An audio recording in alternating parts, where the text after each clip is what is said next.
जय हिंद दोस्तों, आपका हमारे YouTube चैनल टीपीएस पाठशाला में स्वागत है। दोस्तों, प्रतिदिन की तरह आज के इस सेशन में भी हम एस्थेटिक जीके का अध्ययन करेंगे, जिसमें हम कवर करेंगे राष्ट्रीय पार्क, लोक नृत्य, मानव शरीर और विभिन्न इंपॉर्टेंट टॉपिक का। तो जल्दी से इस सेशन को अपने दोस्तों के साथ शेयर कर दीजिए, ताकि हम इस सेशन को जल्दी से शुरू करेंगे। चलिए दोस्तों, आज के इस सेशन की शुरुआत हम इस सवाल से करते हैं। दोस्तों, पहला सवाल है, प्रथम विश्व पर्यावरण दिवस, प्रथम विश्व पर्यावरण दिवस किस वर्ष मनाया गया था दोस्तों? तो इसका सही जवाब होगा 1973 में। 1973 में विश्व पर्यावरण दिवस कब मनाया जाता है? 5 जून को। तो इसका सही जवाब होगा ऑप्शन बी। ठीक है, 5 जून 1973 को प्रथम विश्व पर्यावरण दिवस मनाया गया था। चलिए, आपका दूसरा सवाल है, तराइन का पहला युद्ध, तराइन का पहला युद्ध किस वर्ष हुआ था? दोस्तों, तराइन का पहला युद्ध और दूसरा युद्ध, यानी कि तराइन में 2 युद्ध हुआ था। तो पहला युद्ध में पूछा गया, तो इसका सही जवाब होगा 1191 में। ठीक है, 1191 में इसका सही जवाब होगा। ठीक है, चलिए, आपका अगला सवाल है, भारत के किस राज्य में संथाल जनजाति सबसे अधिक रहती है? संथाल जनजाति दोस्तों, तो किस राज्य में रहती है? तो इसका सही जवाब होगा ऑप्शन ए, झारखंड राज्य में। ठीक है, झारखंड राज्य में। तो संथाल जनजाति जो हमारे देश के झारखंड, बिहार, असम, उड़ीसा और पश्चिम बंगाल और विदेश में यानी कि नेपाल में भी रहते हैं, याद रखना। चलिए, ठीक, चलिए, अगला है, चौधरी चरण सिंह का समाधि स्थल कौन सा है? दोस्तों, इसका सही जवाब क्या होगा? इसका सही जवाब होगा किसान घाट। ऑप्शन बी इसका सही जवाब है। ठीक है, चौधरी चरण सिंह का समाधि स्थल जो है किसान घाट है। आपका अगला सवाल है, निम्न में से कौन सी नदी पूर्व दिशा की ओर बहती है? कौन सा नदी है जो दोस्तों पूर्व की ओर बहती है? ये भी इंपॉर्टेंट ही है। ठीक है, तो ये सही जवाब होगा इस दोस्तों गोदावरी नदी। गोदावरी नदी जो है दूसरी, भारत की दूसरी सबसे लंबी नदी है। गंगा नदी के बाद जो है, गंगा नदी के बाद दूसरी सबसे लंबी नदी है। ठीक है, गोदावरी नदी। चलिए, अगला सवाल है, एक समंदर मेरे अंदर पुस्तक के लेखक कौन है? दोस्तों, ये 2024 में चर्चित टॉपिक है, मतलब इम्पोर्टेंट पुस्तक है। तो इसके लेखक कौन है?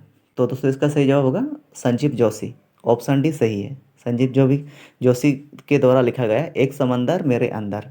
ठीक है, चलिए, आपका अगला सवाल है, एम के स्टालिन किस राज्य के मुख्यमंत्री हैं? दोस्तों, इसका सही जवाब होगा तमिलनाडु। ऑप्शन बी इसका सही जवाब है। तमिलनाडु के मुख्यमंत्री जो है, वर्तमान मुख्यमंत्री जो है एम के स्टालिन है। ठीक, चलिए, बढ़ते हैं अगला सवाल की तरफ। दोस्तों, हमारे सौरमंडल में कितने तारे हैं? दोस्तों, ये बहुत बहुत इंपॉर्टेंट है। इस सवाल का जवाब देने की कोशिश करेंगे। ठीक है, इस सवाल का जवाब मैं अंत में बताऊंगा। HW है, इसके लिए होमवर्क अभी जस्ट लिख सकते हैं, या नहीं तो कमेंट सेक्शन में लिखेंगे हमारे सौरमंडल में कितने तारे हैं।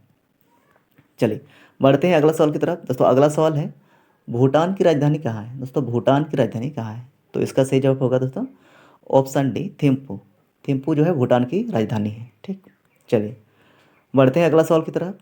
दोस्तों, अगला सवाल है, एशिया का सबसे बड़ा झील कौन सा है? दोस्तों, एशिया का सबसे बड़ा झील कौन सा है? तो इसका सही जवाब होगा ऑप्शन बी, कैस्पियन झील, सगर झील है। ठीक है, कैप्सियन सगर झील इसका जो है भारत का सबसे बड़ा, ये तो है खारे पानी का। ठीक है, खारे पानी की सबसे बड़ी झील है। ठीक, आपका आपका अगला सवाल है, संविधान के किस अनुच्छेद में राज्यपाल का शपथ शपथ का वर्णन है? तो दोस्तों, इसका सही जवाब होगा ऑप्शन ए, अनुच्छेद 159, आर्टिकल 159। 159 इसका सही जवाब होगा। ठीक है, आपका अगला है, बुकर पुरस्कार निम्न में से किस क्षेत्र में दिया जाता है? दोस्तों, बुकर पुरस्कार जो है एक प्रतिष्ठित पुरस्कार है, किस क्षेत्र के लिए? ये होगा ऑप्शन ए, साहित्य के क्षेत्र में। ठीक है, साहित्य के क्षेत्र में दिया जाता है इस पुरस्कार को। इसका पहला नाम क्या था? मेन बुकर पुरस्कार, उसके बाद में रखा गया बुकर पुरस्कार के नाम से। ठीक है, इसके भी याद रखना है। अगला सवाल है दोस्तों, माइक्रोसॉफ्ट के सह संस्थापक कौन है? को को फाउंडर दोस्तों कौन होगा इसका? तो इसका हो जाएगा पॉल एलन। पॉल एलन जो है माइक्रोसॉफ्ट के सह संस्थापक हैं। और माइक्रोसॉफ्ट के संस्थापक कौन है? बिल गेट है। ठीक है, बिल गेट, याद रखना ये भी। चलिए, अगला सवाल है दोस्तों, टेलीविज़न का आविष्कार किसने किया था? टेलीविज़न का आविष्कार किसने किया था, यानी कि टीवी टीवी का आविष्कार किसने किया था दोस्तों? JL बेयर्ड ने। ठीक है, ऑप्शन भी सही है, JL बेयर्ड ने इसका सही जवाब है। आपका अगला सवाल है, विश्व बैंक का मुख्यालय कहाँ है? वर्ल्ड बैंक का बोल रहे हैं, वर्ल्ड बैंक का मुख्यालय कहाँ है दोस्तों? तो इसका सही जवाब होगा अमेरिका में। ऑप्शन ए इसका सही जवाब है, अमेरिका। ठीक है, अमेरिका की राजधानी वाशिंगटन डीसी में, वाशिंगटन डीसी में इसका जो है मुख्यालय स्थित है। ठीक, आपका अगला है, वियतनाम की मुद्रा का नाम क्या है? दोस्तों मुद्रा से को वेरी वेरी इंपॉर्टेंट होता है, मुद्रा से भी कई एग्जाम में पूछे जाते हैं। तो इसका सही जवाब क्या होगा दोस्तों? Option C Dong. डोंग जो है वियतनामी डोंग होगा। तो आप यहाँ पे डोंग जो है वियतनाम का क्या है? मुद्रा है, आधिकारिक मुद्रा है। आपका अगला सवाल है, स्वतंत्र भारत में पहली बार जनगणना किस वर्ष हुई थी? दोस्तों भारत में जनगणना सबसे पहली बार हुई थी 1872 में। ठीक है, लेकिन यहाँ पे पूछा गया स्वतंत्र भारत में, आज़ाद भारत में। तो सबसे पहले इसका सही जवाब होगा ऑप्शन सी। इस सवाल का सही जवाब हो गया है ऑप्शन सी है 1951 में। ठीक है, और भारत में आधिकारिक तौर पर कब जनगणना हुआ? तो इसका सही जवाब होगा दोस्तों 1881 में। याद रखना ये भी, भारत में जनगणना कब हुआ था? 1872 में। आधिकारिक तौर पर पहली जनगणना कब हुई थी? 1881 में। और स्वतंत्र भारत में पहली बार जनगणना कब हुई थी? 1951 में। ये इम्पोर्टेंट है। ठीक, चलिए, भारत के किस भाग में जैन धर्म के दिलवाड़ा मंदिर स्थित है? भारत के किस भाग में? तो दोस्तों इसका सही जवाब होगा ऑप्शन बी माउंट आबू, यानी राजस्थान। ठीक है, राजस्थान याद रखना इसका, राजस्थान में। ठीक, आपका अगला सवाल है, मुंह से बजाया जाने वाला वाद्य यंत्र कौन सा है? दोस्तों ऐसे ऐसे कौन सा वो यंत्र है जो मुंह से बजाया जाता है? कमेंट सेक्शन में लिखेंगे कौन सा यंत्र है जो मुंह से बजाया जाता है इनके अलावा। तो इसका सही जवाब क्या होगा? Option B अलेगोजा। अलेगोजा जो है एक वाद्य यंत्र है, इसको मुंह से बजाया जाता है। ठीक है, और ऐसे क्या कैसे ऐसे वाद्य यंत्र जो है आपको याद है तो कमेंट सेक्शन में उसका भी नाम बता सकते हैं पूरा डिटेल्सली।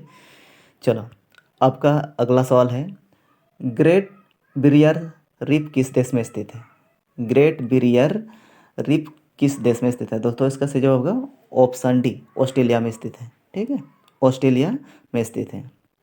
आपका अगला सवाल है, बेसबॉल में प्रत्येक पक्ष में खिलाड़ियों की संख्या कितनी होती है? बेसबॉल में प्रत्येक पक्ष में खिलाड़ियों की संख्या कितनी होती है दोस्तों? तो इसका सही जवाब क्या होगा? ऑप्शन ए इसका सही जवाब है 9। एक टीम में 9 खिलाड़ी होते हैं। 2 टीम खेलती है तो दो टीम में, तो एक टीम में कितने खिलाड़ी होते हैं? 9 खिलाड़ी होते हैं। आपका अगला सवाल है, निम्न में से सबसे पुराना राष्ट्रीय उद्यान कौन सा है? दोस्तों इसमें से कौन सा राष्ट्रीय उद्यान जो सबसे पुराना है? उद्यान मीन्स पार्क। तो इसका सही जवाब क्या होगा? ऑप्शन ए जिम कॉर्बेट राष्ट्रीय उद्यान। ठीक है, कॉर्बेट राष्ट्रीय उद्यान जो है कहाँ स्थित है दोस्तों? उत्तराखंड में। ठीक है, उत्तराखंड राज्य में स्थित है, इसको भी याद रखना है। यह है भारत का सबसे पुराना। इसका कब स्थापना किया गया था? 1936 में। ठीक है, 1936 में आई थे। यही सवाल होगा शायद, 1936 में इसका आधिकारिक तो रूप में माना कि यह राष्ट्रीय उद्यान है। ठीक, चलिए, आपका अगला सवाल है, भवाई किस राज्य का लोक नृत्य है? दोस्तों भवाई किस राज्य का लोक नृत्य है? तो दोस्तों इसका सही जवाब है ऑप्शन डी। दोस्तों हमारे देश में बहुत सारे ऐसे लोक नृत्य हैं विभिन्न विभिन्न राज्यों के, तो ये जो भवाई जो है राजस्थान राज्य के लोक नृत्य है। ठीक, आपका अगला सवाल है, मनुष्य के जीवन काल में कितने दांत 2 बार विकसित होते हैं? दोस्तों हमारे दांत जो है कितने बार 2 बार विकसित होते हैं? तो इसका सही जवाब होगा दोस्तों ऑप्शन डी 20। 20 ऐसे दांत जो है हमारे 2 बार विकसित होते हैं। ठीक है, एक बार गिरने के बाद फिर पुनः निकल जाता है। आपका अगला सवाल है, आज़ाद भारत के प्रथम उपराष्ट्रपति कौन थे? दोस्तों आज़ाद भारत के प्रथम उपराष्ट्रपति कौन थे? तो इसका सही जवाब क्या होगा? डॉक्टर सर्वपल्ली राधाकृष्णन। ठीक है, ऑप्शन भी सही है। दोस्तों इनके जन्म दिवस को हम किस रूप में मनाया जाता है? इसके कमेंट में लिखेंगे, कमेंट सेक्शन में लिख देंगे। डॉक्टर सर्वपल्ली राधाकृष्णन का जन्मदिन को हम किस रूप में मनाते हैं? दोस्तों यह था आज का आखिरी सवाल था। ठीक है, तो दोस्तों ये सवाल आपके लिए है, कुछ सवाल आपके लिए दिए हैं। जैसे कि सवाल पहला है, हरिद्वार किस नदी के किनारे स्थित है? कमेंट सेक्शन में जरूर लिखेंगे दोस्तों सभी का। पहला सवाल है, हरिद्वार किस नदी के किनारे स्थित है? दूसरा है, उत्तर प्रदेश राज्य की राजधानी कहाँ है? और तीसरा है, गुलाबी शहर या नगर के नाम से किस शहर को जाना जाता है? यह थोड़ा मिस्टेक है। तो दोस्तों आज की सेशन को आपको कैसा लगा प्लीज़ कमेंट करके हमें बताइए और अपना फीडबैक थोड़ा बताइए कि वीडियो में कैसा इम्प्रूव होना चाहिए। वीडियो पसंद आए तो वीडियो को लाइक अपने दोस्तों के साथ ज़्यादा से ज़्यादा शेयर करें और हमारे यूट्यूब चैनल को सब्सक्राइब करना ना भूलें। ठीक है, मिलते हैं अगले वीडियो में नई जानकारियों के साथ, तब तक के लिए बाय। जय हिंद, जय भारत।